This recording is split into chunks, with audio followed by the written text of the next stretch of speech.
বৈধ স্যালারি মারা ঘোড়া নিয়ে এসেছি, দুটো ঘোড়া নিয়ে এসেছি, একটা অল্পটায় বেশি পাটি পুটি নাই তো এই মেলায়। একটা আছে, একটা আমার বিক্রি হলে একটা বিক্রি গেছে গতকালকে। কথা বিক্রি হলে মেলার পরিস্থিতি খারাপ। কথা বিক্রি গেছে, আমি কালকে বিক্রি গেছি, একটা বাচ্চা বিক্রি গেছে ষোলো। আর আজকে আবার দাম করতেছে 35,000 40,000 দাম করে।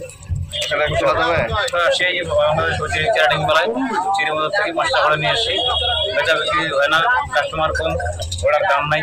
এই যে 4টা ঘোড়া নিয়ে এখনো আসি, দেখে কি হয়। কয়টা বিক্রি করছেন? একটা বিক্রি করছি মাত্র 15,000 টাকা দিয়ে। ঘোড়ার বাজার খুব খারাপ, কাস্টমার নাই। আসসালামু আলাইকুম। এটা হলো দিনাজপুর ঐতিহ্যবাহী চিরাডিং মেলা। এই মেলা আমি আসছি, এখানে খরিদ্দার খুব কম দেখতে পাচ্ছি। গতবারের তুলনায় এবার খরা বেশি উঠছে, কিন্তু কেনার লোক নাই।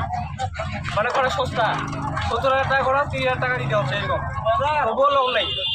এটার দাম কত বলছে? এটার দাম, এটা এমনি তো দাম 20,000 টাকা, কিন্তু এটা 10,000 টাকা বলতেছে না, এরকম অবস্থা। আর যে চিরাডিং মেলা রাখছি আমি, হ্যাঁ এটা ঐতিহ্য মেলা, আমাদের নাম করা চিরাডিং মেলা। আমি ফুলবাড়ি থেকে আসছি, দুটাই নিয়ে একটা 20,000 18,000 টাকা। বাজার খরচটা ভালো না, মিডিয়াম। ঐতিহ্যবাহী চিরাডিং মেলা, ঘোড়া দৌড় দেখতে আসলাম। ছেলের আবদার, ছেলে ঘোড়া দেখতে আসবে। আর ছেলে তো ঘোড়ার পিঠে উঠে বলছে আব্বু ঘোড়া নিব। দেখি দাম দর হলে ছেলের জন্য একটা ঘোড়া নিতে পারি, করা যায়। আমরা চিরাডিং মেলাতে আসি ঘোড়া দেখার জন্য, বাচ্চাদেরকে নিয়ে আসি। খুব ভালো, অনেক ঘোড়া উঠছে, সুন্দর সুন্দর ঘোড়া দেখে খুব আনন্দ পাইছি। আমাদের বাচ্চারা খুব আনন্দ পাইছে।